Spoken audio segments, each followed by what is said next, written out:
Okay, this is Jeff Senior here again doing another Ruger video. I've got both of mine out here, the stainless and the blued. I like both of them, both 9mm. Both are fairly new models. The blued one here is about a 2011 and the stainless is a 2012, I believe it is. I haven't had that one very long. Both of them shoot real good. I'm just trying to advertise these Ruger P95s because it's the last of the P series that Ruger makes. I consider them a very good weapon, reliable, built good, good customer service. Of course, I know you're going to have problems here and there with any gun manufacturer and any good, customer service issues. Hopefully, you won't never have to call them about anything, but if you do, you know how it goes.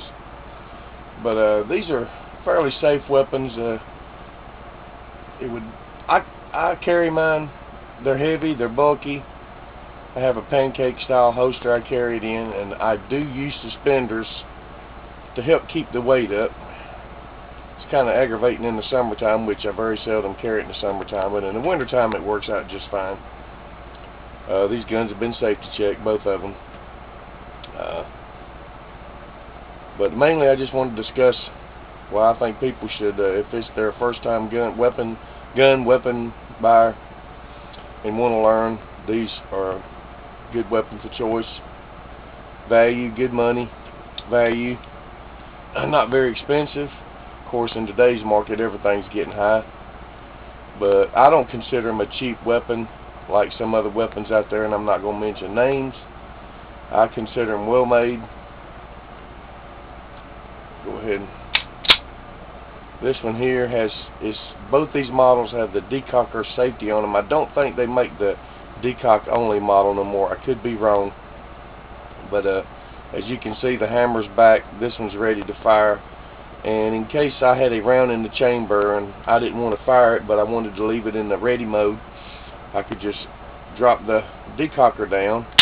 That drops the hammer on a live round, and it also disengages the trigger, so therefore it's on safety.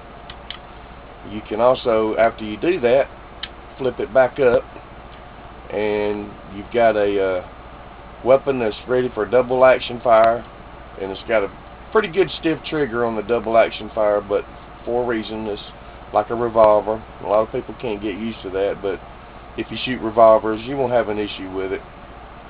A lot of people don't like the transition from double action to single action. Some people don't mind it, some people do. Me, either way, I don't care. As long as the weapon works, I can fire it accurately and fire it reliably. And I'll show you the pull on it if I can get the angle right here.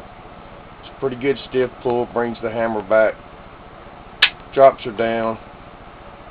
Do a reset on it. It's got a very good reset on it, very short reset. Ease it on out. There she goes. And a very good single action trigger on it. I love it. It's just sweet as it can be. Get a little touch and she's down, sending the bullet down range. These weapons are the last, like I said, of the Ruger P series. As far as I know, I don't know how much longer they're going to keep making them. Probably not much longer because everything's going to striker fire. But I hope they keep making them.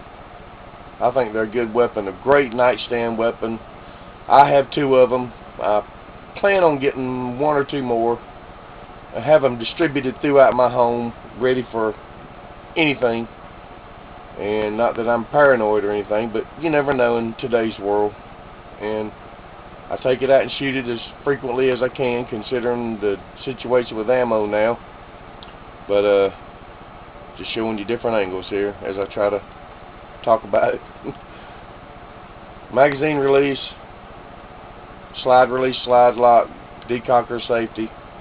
It does have a rail, adjustable rear sights. The front sights aren't adjustable. 3-dot sight system. I don't know if I can get it at the right angle here. Probably not.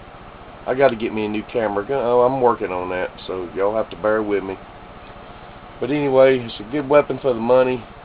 It shoots sweet. It's not a bad recoil. My wife shoots it great, and she's a small lady, and just trying to run a little. Go get them on a Ruger P95. Can't go wrong with them, folks. Blued or stainless.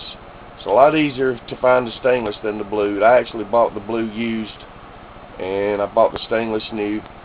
Looked for a blue one, couldn't find one. The blue turns a little plum colored after a little bit. That's Ruger's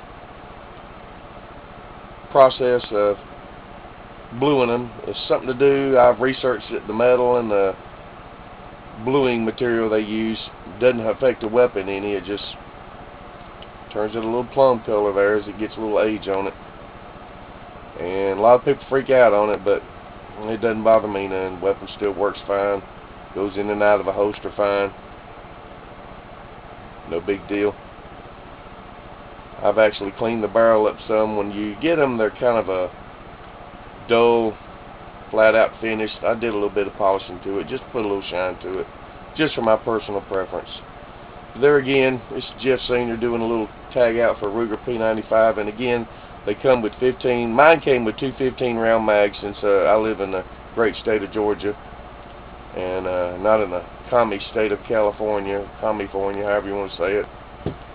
And I have a friend of mine that has a older Ruger P89, and these mags are interchangeable.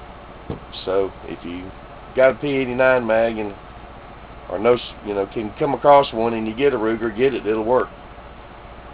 Doing a shout out for the Ruger P95, and a friend of mine also here on YouTube, a great guitar player, J Todd 900. Check his videos out. Got some very nice musical videos out there. And here again, this is Jeff Sr. doing a Ruger P95. I'm going to try to get better at my camera work, lighting, and all that good stuff. I'm working on it. I'm new to the scene. I'll leave it like that. There again, Jeff Sr. signing off. We'll see y'all later. Y'all have a good one. Bye now.